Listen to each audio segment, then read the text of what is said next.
It's a relentless cycle, isn't it? You finally get paid, and for the first time in weeks, you feel like you can breathe. The bills, the big ones at least, are taken care of. You leave a few smaller ones for later, just in case something unexpected comes up. There's even a tiny cushion left in your bank account, a sliver of comfort you don't often see. But instead of keeping it, you do what most people do. You eat out, treat yourself, buy things you don't need, and plan trips you can't afford. Then the money starts slipping away. Panic sets in, and instead of pulling back, you somehow spend even more. Why do we do this to ourselves? Why does something as seemingly straightforward as managing money feel so impossible to control? That's what we're digging into today, not with pointless exercises in breathing or unnecessary calm, but by unraveling the psychological threads that tie us to this behavior. Overspending isn't just about poor decisions. It's deeply rooted in psychology. Scarcity, impulsivity, emotional comfort, and societal pressures all conspire to nudge you down this path. It's not irresponsibility. It's your brain chasing safety and comfort in a world where those things feel increasingly out of reach. But here's the catch.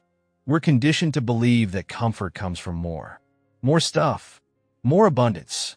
And when you've experienced a lack of resources, whether in childhood or adulthood, your brain equates survival with accumulating what it perceives as essential. In a society driven by consumerism, essential is rarely about food or water anymore. Clever advertising, social influence, and cultural norms convince us that survival requires everything from luxury gadgets to overpriced shampoos. These aren't just things, they're resources your brain thinks you need.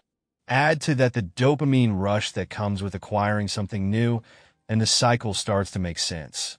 When you're stressed, anxious, or sad, your brain craves a quick dopamine hit. Buying something, anything, offers that fleeting sense of relief.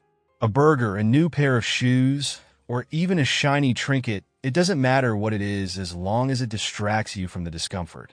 And for some, this impulse to spend is even more biologically wired. Higher dopamine levels in specific areas of the brain, like the prefrontal cortex, make certain people more prone to impulsive decisions. Understanding why you overspend is only the first step. What you do with that knowledge is where the real change happens. Tackling overspending isn't about quick fixes after the damage is done. It's about rewiring habits before they take hold. Start by challenging the scarcity mindset. A no-spend month can be a powerful reset. Commit to not buying any new clothes or whatever category you tend to overspend on. Plan your meals for the week, buy groceries in advance, and stick to eating at home unless it's a special occasion, one that comes with a clear spending limit. Eating before you're hungry also helps curb impulsive decisions, especially when it comes to food. Training your brain to see that you can live without constantly buying things is liberating. It's not just about saving money. It's about proving to yourself that you're in control. The sense of accomplishment that comes with sticking to these boundaries is far more satisfying than any temporary thrill a new purchase could offer. Emotional distress, on the other hand, can sneak up on you. One moment you're fine. The next you're blindsided by something entirely out of your control.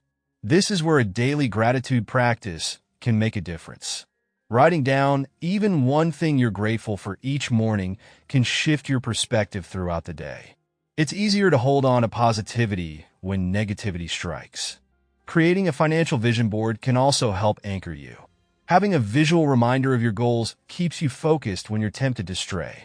A picture of your dream vacation or the house you're saving for can do wonders when you're considering spending on something frivolous. Impulsivity, though, is a beast of its own.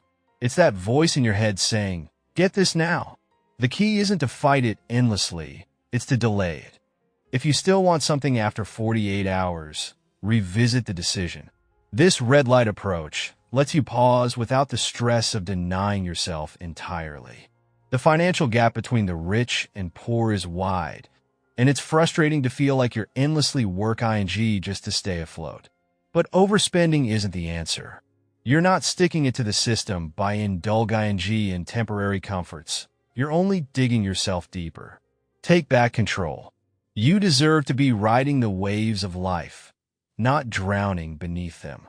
Mastering your finances doesn't happen overnight, but with consistent effort and self-awareness, it's within your reach. Let the journey start today. You've got this, and the freedom that comes with it is worth every step.